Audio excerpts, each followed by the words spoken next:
The year was 2847. Captain Park Do-hyun stood at the front of his ship and looked at the stars.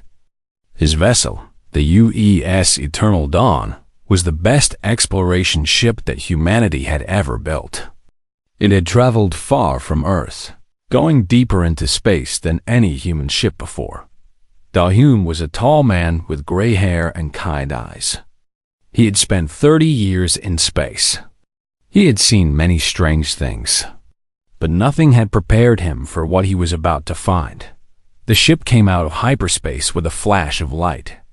In front of them was a planet. It was brown and red, with purple clouds floating in its sky. The planet was not in any of their maps. No one had ever been here before. "Captain, you need to see this," said Lieutenant Kim Yuna. Her voice was soft and scared. She was looking at her computer screen with wide eyes. Do-hyun walked over to her station. What he saw made his heart beat faster. The planet below was covered in strange shapes. They looked like the bones of giant creatures. They were curved and twisted, reaching up toward the sky like fingers. Some of them were bigger than mountains. "What are those things?" asked Do-hyun. "I do not know, sir," Yuna replied. "But they are giving off energy. A lot of energy." Dr. Lee Ji-won pushed through the other crew members. He was the ship's expert on alien history. He was a small man with glasses and messy hair. He never stopped talking about old civilizations and lost worlds. But right now, he was silent. His mouth hung open as he stared at the screen.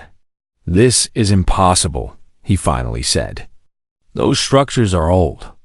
Very, very old. Maybe millions of years. But the energy is still flowing. Whatever built them made things to last forever." Captain Do-hyun made his decision quickly. "We are going down there. Prepare a landing team." An hour later, a small shuttle left the Eternal Dawn. It carried 10 people down to the planet's surface. Sergeant Choi Minji led the security team. She was a strong woman with short black hair. She never smiled, and she always kept her weapon ready. The shuttle landed near the biggest structure. Up close, it was even more amazing. It looked like a giant rib cage made of some metal that none of them recognized. The metal was dark gray, but it had lines of light running through it. The light was blue and gold, and it moved like it was alive. "Stay close together," ordered Minji. "We do not know what is here." They walked toward an opening in the structure. It was like a door, but there was no door. Just a hole big enough for them to walk through. Inside, the air was warm and smelled strange. Sweet, like flowers, but also sharp, like metal. Private Kan Tae-ho was the youngest member of the team. He was only 22 years old. He had joined the Space Navy because he wanted adventure. Now he was walking through an alien ruin, and his hands were shaking. The team moved deeper into the structure. Their lights showed walls covered in strange symbols. Dr. Ji-won stopped every few steps to look at them. He took many pictures with his small camera.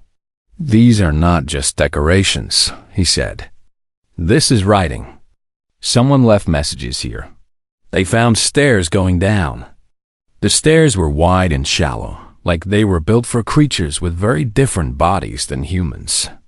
The team followed them down into the darkness. After walking for 20 minutes, they came to a large room. It was round, and the ceiling was so high they could not see it. In the middle of the room was something that made everyone stop. It was a body, but not a human body. It was a creature unlike anything they had ever seen. It was long and snake-like, maybe 40 meters from head to tail. It had 4 legs with sharp claws. It had 2 wings folded against its sides, and its skin was covered in scales that still shined with soft light, even after all this time. Is that a dragon?" whispered Tae-ho. No one answered him. They all just stared. The creature looked exactly like the dragons from old Earth stories. The dragons that people said lived in mountains and breathed fire. The dragons that everyone thought were just myths, but this was real. This was a real dragon, lying dead in an alien ruin, millions of light years from Earth. Dr. Jiwan walked closer to the body. His hands were shaking as he scanned it with his equipment. "The preservation is perfect," he said. "This creature died thousands of years ago, but its body is still intact. And the scales, they are not just skin. They are technology. Each scale is like a tiny computer." As he spoke, something happened. Lights began to turn on around the room. Holographic images appeared in the air. They showed symbols and pictures and numbers. The whole room came alive with information. "We triggered something," said Minji. She raised her weapon. "Everyone be ready." But there was no attack. The holograms just floated there, waiting. Dr. Jiwan looked at them with tears in his eyes. "This is a library," he said. "They left their knowledge here. Everything they knew, everything they built, it is all here, waiting for someone to find it." Captain Doyen touched his communicator. "Eternal Dawn, this is the landing team. You need to send more people down here and contact Earth. Tell them we found something. Something that will change everything." He looked at the dragon body, at the lights dancing in the air, at the ancient walls covered in alien writing. He did not know yet what all of this meant. He did not know that this discovery would start a war. He did not know that humanity was about to learn the truth about where they came from. All he knew was that nothing would ever be the same again. The team spent the next few hours exploring the room. They found more bodies. Smaller dragons, maybe children. They found machines that they could not understand. They found crystals that glowed with inner light. And they found a message. Dr. Jiwan worked on translating it. It took him a long time, but finally he understood. His face went pale when he read the words. "What does it say?" asked Doyoung. Jiwan looked at him. His voice was barely a whisper. "It says, we made you. We are your parents. And we are sorry we had to leave. Find our gifts. Find our children. And become what you were always meant to be." The room was silent. Everyone looked at each other. The dragons had made humanity. The old myths were memories. And somewhere out there, in the cold darkness of space, there were more secrets waiting to be found. Do-hyun took a deep breath. "Pack everything you can carry," he said. "We have a lot of work to do." The year was 2847, and humanity had just discovered that they were not alone in the universe. They never had been. Their creators had been waiting for them all along. 3 months had passed since Captain Do-hyun found the Dragon World. The planet now had a name. They called it Yongwang, which meant Dragon King in the old Korean language. And it was no longer empty. Dozens of ships now orbited the planet. Hundreds of scientists and soldiers had come from Earth. They built camps near the ruins. They studied everything they could find. Every day brought new discoveries. Every day brought new questions. Admiral Baek Suni commanded the fleet above the planet. She was an old woman with white hair and sharp eyes. She had fought in many battles during her long career, but she had never faced anything like this. "Admiral, we have a problem," said her communications officer. "Ships are coming. Many ships. They are not human." Suni walked to the main screen. Her heart sank when she saw what was approaching. Over 50 alien vessels were coming toward Yongwang. They were big and strange, with shapes that hurt the eyes to look at. "The Galactic Confederation," she said quietly. Humanity had known about the Confederation for 200 years. It was a group of alien species that controlled most of the galaxy. They had technology far beyond anything humans could build. They had mostly ignored Earth, treating humans like primitive animals not worth their attention. But now they were here. and they did not look friendly. A message came through the communication system. The alien voice was cold and mechanical. Human vessels, you are in violation of Confederation law. This planet is under permanent quarantine. You must leave immediately. Any refusal will be met with force. Soon he sent a message back to Earth. Then she sent a message down to the planet. We may not have much time. Find everything you can. Learn everything you can. On the surface, Dr. Lee Ji-won worked faster than ever before. He had assembled a team of the best scientists from Earth. Engineer Oh Yoon-ji was one of them. She was a young woman with quick hands and a quicker mind. She could take apart any machine and understand how it worked. The dragon technology is amazing, Yoon-ji said as she examined the strange device. It is not like anything we have ever seen. It is alive and machine at the same time. The circuits grow and change. They fix themselves when damaged. Ji-hung nodded. He was focused on the holographic library. He had figured out how to access some of its files. What he found there shocked him deeply. They called themselves the Yongjok, he told the other scientists. It means dragon people. They were the oldest civilization in this galaxy. They existed for millions of years. They created technology that could change the stars themselves. He paused, looking at his notes with shaking hands. And they created life. Many species in this galaxy were made by the Yongjok. They seeded planets with life and watched it grow. They were like gardeners growing civilizations across the stars. One of the scientists raised her hand. What happened to them? Why are they all dead? Ji-won's face grew dark. Or someone attacked them. Someone killed them all. The library does not say who, but it happened about 12,000 years ago. The Yongjok were destroyed in just a few years. Corporal Shin Haejun was standing guard nearby. He was a quiet young man who did not talk much, but he had a strange gift. Ever since arriving on the planet, he had been hearing things, whispers in his head, feelings that were not his own. He walked closer to the central archive. There was a large crystal there, bigger than a house. It pulsed with soft light. As Haejun approached, the light grew stronger. "What are you doing?" asked Sergeant Minji. "Get back to your post." But Haejun could not stop. Something was calling him. Something inside the crystal wanted to speak to him. He touched the crystal with his hand. Light exploded around him. He screamed as information flooded into his brain. Images and sounds and memories that were thousands of years old. He saw the Yongjok flying through space. He saw them building worlds. He saw them dying, burning, falling from the sky, and he heard a voice. "Finally, you have come. We have waited so long." Haejun collapsed to the ground.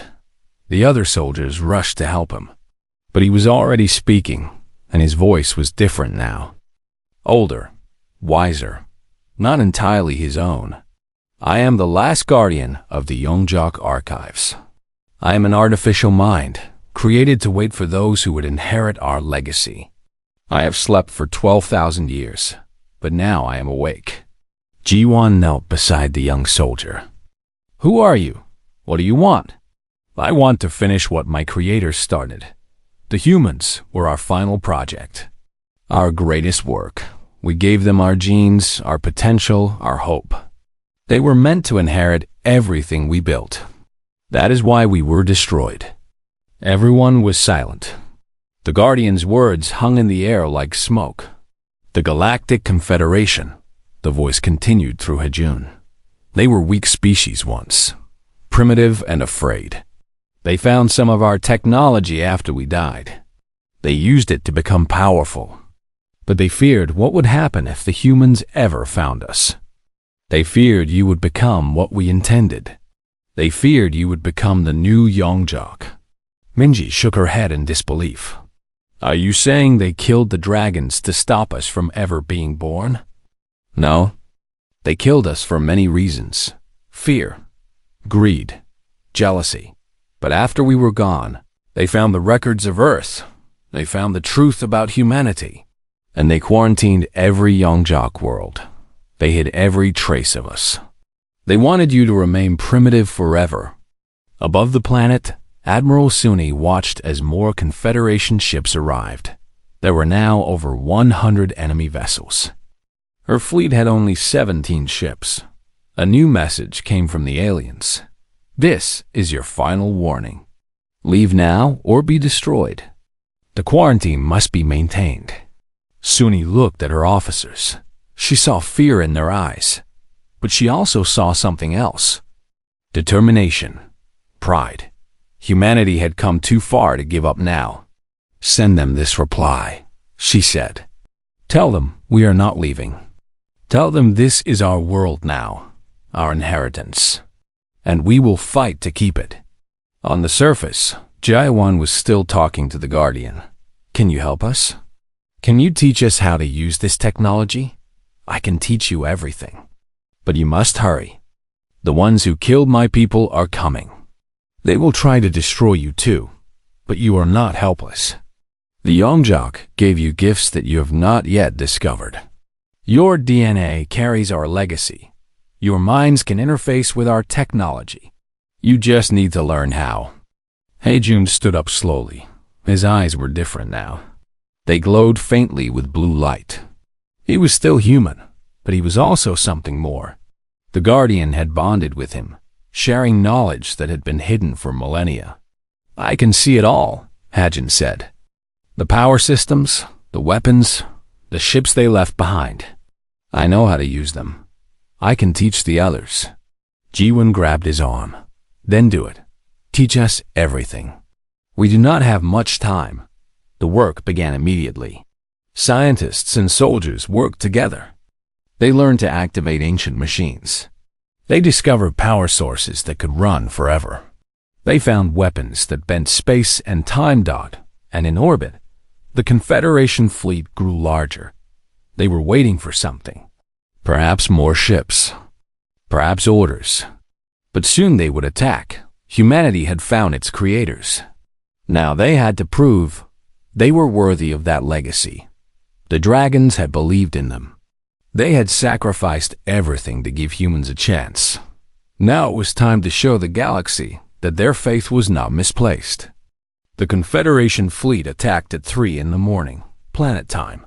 200 warships against 17 human vessels. The aliens thought it would be easy. They thought wrong. Fleet Commander Ru Jisoo stood on the bridge of the Eternal Dawn. She had taken command after Admiral Suni went down to the planet to help with evacuations.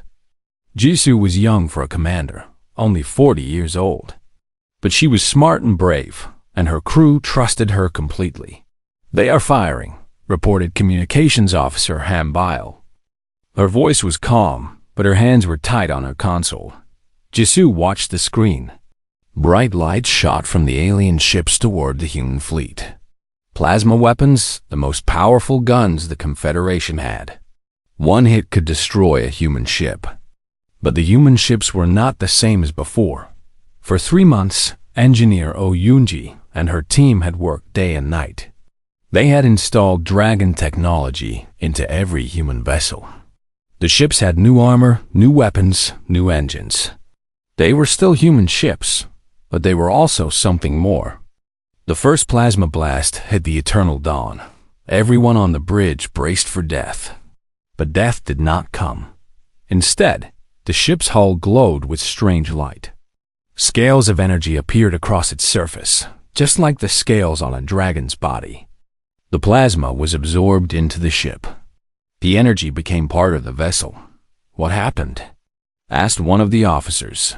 Jisoo smiled. The dragon armor works. They cannot hurt us. On the planet's surface, Corporal Shin Hajin sat in the central archive. His eyes were closed, but his mind was connected to everything. The Guardian AI had given him control of the ancient defense systems. Weapons that had not fired in 12,000 years were now ready to fight again. I can see the enemy ships, Hajin said. I know where they are weak. I am sending the information to our fleet. In space, Commander Jisoo received the data. It appeared on her screen like a gift from heaven. Every enemy ship was highlighted. Their shield frequencies, their power systems, their vulnerable points were all marked clearly. All ships, focus fire on these coordinates, she ordered. Use the new weapons. The human fleet fired together. Their guns had been upgraded with Dragon technology. The beams they shot did not travel through normal space. Instead, they folded through dimensions, appearing inside the enemy ships without passing through their shields. The first Confederation vessel exploded, then another, then 5 more. The aliens had never seen weapons like this. They did not know how to defend against them. They are breaking formation, Bile reported. Some of them are trying to retreat. Jisoo shook her head. Do not let them escape. They came here to destroy us. They came here to bury the truth forever. We cannot allow that. On the surface, Dr. Banari was making her own contribution to the battle. She was a quantum physicist, one of the smartest people on Earth. For weeks, she had studied the Dragon power systems. Now she finally understood how they worked. It is so simple, she said, laughing with amazement. They learned to harvest energy from the boundaries between dimensions, the place where our universe touches other universes. There is unlimited power there. We just need to reach it. She activated the planet's main power generator. It was a huge machine, buried deep underground. When it turned on, the whole planet trembled. Energy flowed up through the ruins like blood through veins. Every piece of Dragon technology came fully alive down in orbit. The human ships felt the change. Their weapons became stronger. Their shields became harder. They moved faster than any human ship had ever moved before. The battle lasted 3 hours. When it was over, 97 Confederation ships had been destroyed. The rest fled into hyperspace, running back to tell their masters what had happened. Commander Jisoo looked at her crew. They were tired and scared, but they were also proud. They had won. Against impossible odds, they had won. Send a message to Earth, she said. Tell them the Confederation attacked. Tell them we fought back. And tell them we are just getting started. On the planet, celebrations broke out among the scientists and soldiers. They hugged each other and cried tears of joy. For the first time in human history, they had defeated an alien enemy in battle. But not everyone was celebrating. Corporal Haejun sat alone in the archive. His connection to the Guardian had shown him many things during the battle. Some of those things were wonderful, but some of them were terrible. Dr. Jiwon found him sitting in the dark. Are you okay? You helped us win. You should be happy. Haejun looked up. His eyes still glowed with faint blue light. The Confederation will not give up. They cannot give up. If humanity claims the Dragon legacy, everything changes. Their power, their control, their entire civilization is built on keeping us down. They will send more ships. Many more ships. Jiwon sat down beside him. Then we will fight them again. We have the technology now. It is not enough, Haejun said. The Guardian showed me the truth. The young jock did not just leave technology on this planet. They left it on many planets. Hidden caches all across the galaxy. Weapons, ships, knowledge waiting to be found. We need to find them before the Confederation destroys them. He stood up and walked to the central crystal. Placing his hand on it, he brought up a map of the galaxy. Hundreds of points of light appeared, scattered among the stars. There are our targets, he said. Each light is a Yongjok cache. Some are small. Some are huge. The biggest ones contain things that could change the war completely. Jiwon stared at the map with wide eyes. That many? How is that possible? The Yongjok knew they were dying, Haejun explained. They hid everything they could. They hoped that someday their children would find it all. We are those children. And now we know where to look. Above the planet, Commander Jisoo was already planning the next steps. The battle had been won, but the war was just beginning. She looked at the damage reports from her fleet. 3 ships had been lost. Many others needed repairs. We need more ships, she said to her officers. More weapons. More people. Earth must send everything they can spare. Lyle nodded. The message has been sent. Earth is responding. They are proud of what we did here. They are sending reinforcements. Jisoo looked out at the stars. Somewhere out there, the Confederation was regrouping. They would come back with more force. But humanity would be ready. We have dragon fire in our veins, she said quietly. Our creators believed we could inherit the stars. It is time to prove them right. The year was 2847. Humanity had won its first battle against the galaxy. But there were many more battles to come. The Yongjok had left them a gift. Now they had to earn it. Word of the battle spread across the galaxy like fire. Every species heard the news. The humans had defeated a Confederation fleet. The primitive apes from the small blue planet had won using technology older than the Confederation itself. Many species were afraid. If humans could do this, what else might they do? But many others felt something different. They felt hope. For thousands of years, the Confederation had ruled with an iron fist. Now someone had finally stood against them. On planet Yongwang, Director Yoon So-min oversaw the biggest project in human history. She was a small woman with gray hair and glasses. She had spent her whole life building things. Now she was building humanity's future. Thousands of workers now lived on the planet. They had built cities near the dragon ruins. Shipyards floated in orbit, constructing new vessels using the alien technology. Every day, more ships joined the growing human fleet. The latest count shows we have 47 ships ready for combat, So-min reported to Earth. More are being finished every week. But we need crews. We need soldiers. Send everyone you can. Earth responded with everything it had. Young men and women volunteered by the millions. They wanted to be part of this new adventure. They wanted to fight for humanity's place among the stars. Dr. Lee Ji-won continued his work in the archives. He had assembled a huge team of researchers. They worked in shifts, never stopping, always learning. What they discovered amazed everyone.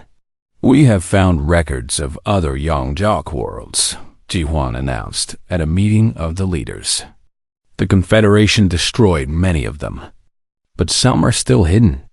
The Yongjok were very good at keeping secrets. He showed them a map with dozens of marked locations. These are the caches that are still intact. Some contain weapons, some contain ships, and some contain something even more important. What could be more important than weapons? Asked Admiral Suni. Ji-won took a deep breath. Eggs. The Yongjok preserved some of their unborn children. They put them in special containers that could keep them alive forever. They hoped that someday someone would wake them up. The room went silent. Living dragons, the creatures that had created humanity, might not be completely extinct after all. The first of the new ships was finished a month later. They named it the Dragon's Breath. It was unlike any vessel humanity had ever made. Its hull was grown from living metal, the same material the Yongjok had used. Its engines could bend space, traveling faster than light without needing hyperspace tunnels. Its weapons could tear holes in reality itself. Captain Moon Ji-won was chosen to command the Dragon's Breath. She was a famous pilot, known for doing impossible things. She had once saved a colony ship from pirates with nothing but a small fighter and her own courage. Our mission is simple, Ji-yeon told her crew. We go to the Confederation's territory. We find the hidden cache. We take what belongs to us. Navigator Wang Dong-yuk shook his head. That is crazy. We will be flying right into the heart of enemy space. They will have thousands of ships waiting for us. Jian smiled. They will not see us coming. The young jock built this ship to be invisible. We can slip past their fleets like ghosts. The Dragon's Breath left Yongwang at midnight. It carried 100 crew members and a small team of scientists. Their destination was a planet called Carix, in the center of Confederation space. According to Hejun's information, there was a major Yongjok cache hidden there. The journey took 2 weeks. They passed through Confederation territory without being detected. The ship's cloaking systems were perfect. Even when they flew right past enemy vessels, no one saw them. Carix was a beautiful world. It had blue oceans and green forests. Millions of aliens lived there, going about their daily lives. They had no idea what was buried beneath their feet. The cache is under the northern ice cap, reported Science Officer Yu. Minha, we can land there without anyone noticing. The ship touched down on the ice. The crew put on warm suits and went outside. Using scanners they had found on Yongwang, they located the entrance to the underground facility. The inside was exactly like the ruins on Yongwang. The same curved walls, the same strange symbols, the same feeling of ancient power. But this place was much bigger. This was a major research center, said Dr. Park Seojun, one of the scientists. The Yongjok studied genetics here. They worked on creating new forms of life. They explored for hours. They found laboratories filled with strange equipment. They found libraries of knowledge encoded in crystals. And finally, they found what they were looking for. In a large chamber deep underground, there were containers. 50 of them, each one holding a single egg. The eggs were as big as cars, their shells shimmering with internal light. Life still flickered inside them. They are alive, whispered Jian. After 12,000 years, they are still alive. The scientists scanned the containers. The preservation systems are perfect, Minha reported. These eggs could hatch tomorrow if we give them the right conditions. But there is a problem. What problem? The activation sequence requires specific genetic input. Human DNA. But not just any human DNA. It needs DNA that has bonded with Yongjok technology. It needs someone like Corporal Hejun. Jian nodded slowly. Then we take the eggs back to Yongwang. Hejun can wake them up. Loading the eggs onto the ship was difficult, but not impossible. The containers were designed to be moved. The Yongjok had planned for this day. Even if they never lived to see it. As they prepared to leave, alarms started ringing across the ship. Confederation vessels approaching, Dongyuk reported. A lot of them. They must have detected something. Jian ran to the bridge. Can we get away? Maybe, but it will be close. The Dragon's Breath lifted off and headed for space. Behind them, Confederation ships were entering orbit. Weapons fired, lighting up the sky. But the human ship was too fast, too well hidden. They escaped into deep space, leaving their pursuers behind. The crew cheered as they entered hyperspace, heading home with their precious cargo. 50 eggs, Jian said quietly. 50 dragons waiting to be born. The Yongjok are going to fly again. Back on Yongwang, the news was received with joy and wonder. Humanity had struck at the heart of Confederation space. They had stolen treasure that the aliens had tried to hide for thousands of years. And soon, very soon, the first dragons would wake up. The creators would meet their children at last. A new chapter in galactic history was about to begin. 5 years had passed since Captain Do-hyun first discovered planet Yongwang. Everything had changed. Humanity was no longer a small species hiding on one planet. They were a power in the galaxy. The Dragon Fleet now had 300 ships. Each one was built with Yongjok technology, They were faster, stronger, and more deadly than anything the Confederation could match. Human colonies spread across 47 star systems. Millions of people lived among the stars. Admiral Park Do-hyun, the same captain who had started it all, now commanded humanity's military forces. He stood on the bridge of his new flagship, the Eternal Dawn II. It was 10 times bigger than the original ship.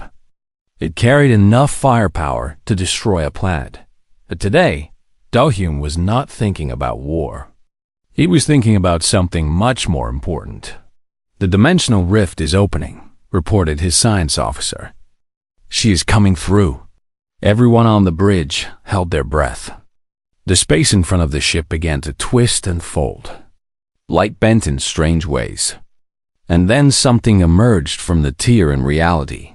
She was beautiful. 40 meters long with scales that shimmered like living jewels.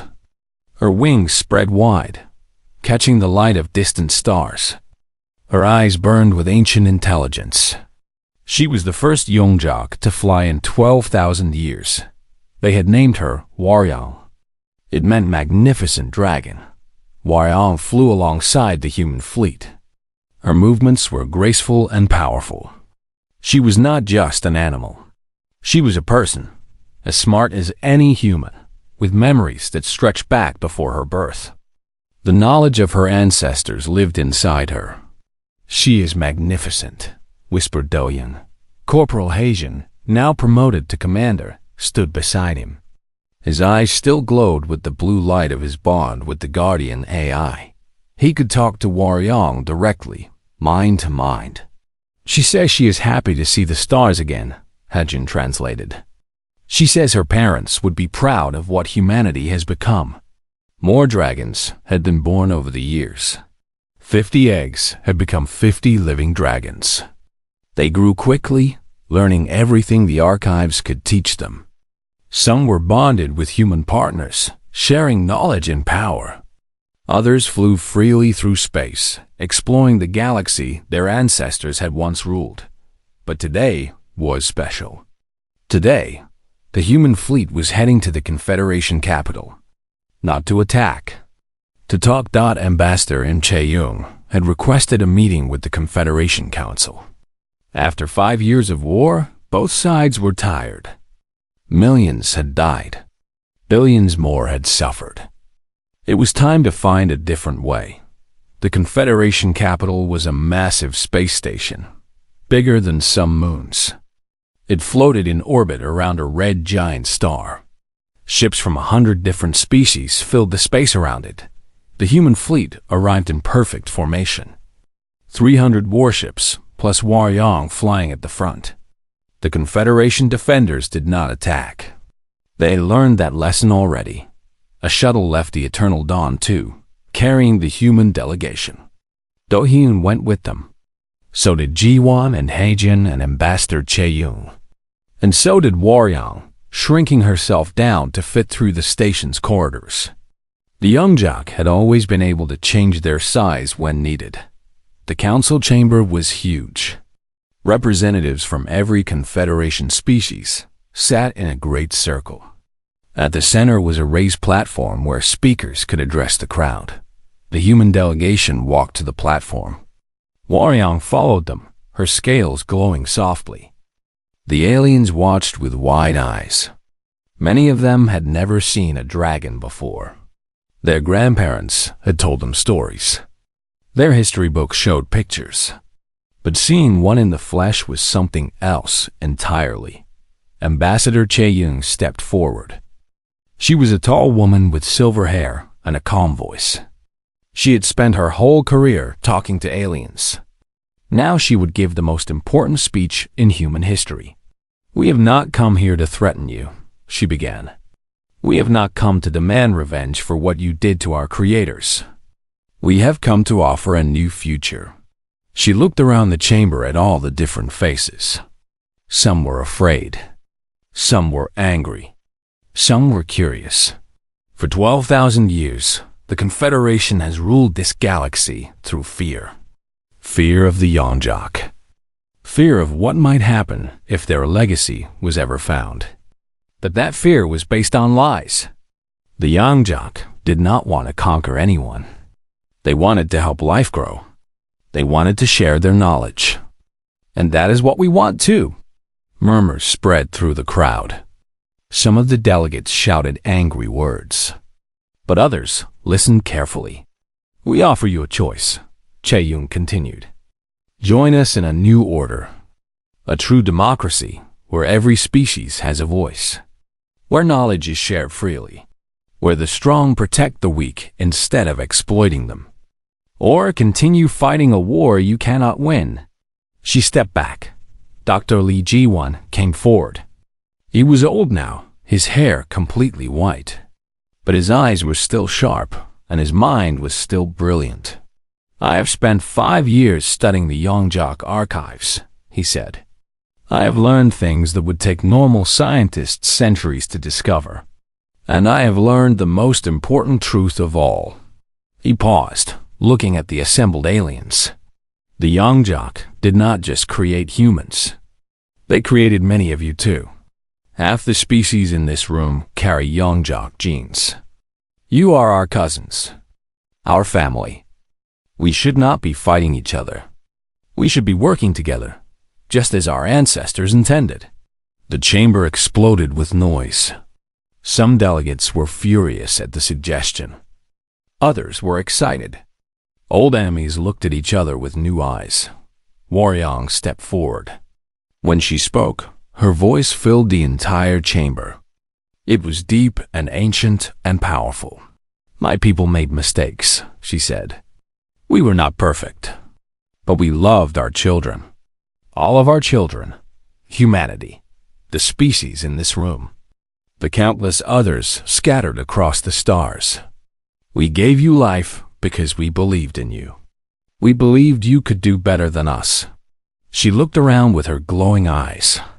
We were right. Look at what you have built. Look at what you have survived. You are strong and brave and full of potential. Do not waste that potential on war. Use it to build something beautiful. The room was silent. No one knew what to say. Finally, the eldest member of the council stood up. He was from a species that had been part of the Confederation since the beginning. His people had been the ones who first killed the dragons. We have feared this day for 12,000 years, he said. We were told the dragons would return and destroy us. But that was a lie. You have shown us mercy when you could have shown us death. He bowed his head. I vote to accept the human proposal.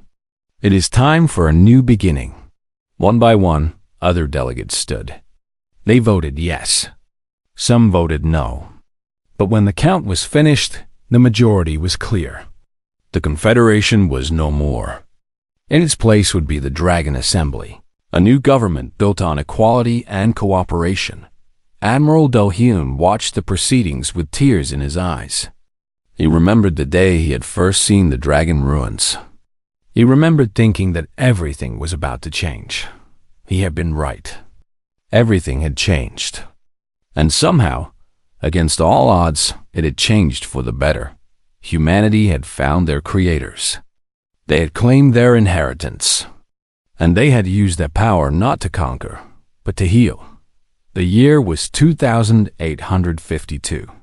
The dragons had returned, and the galaxy would never be the same dot in the centuries that followed.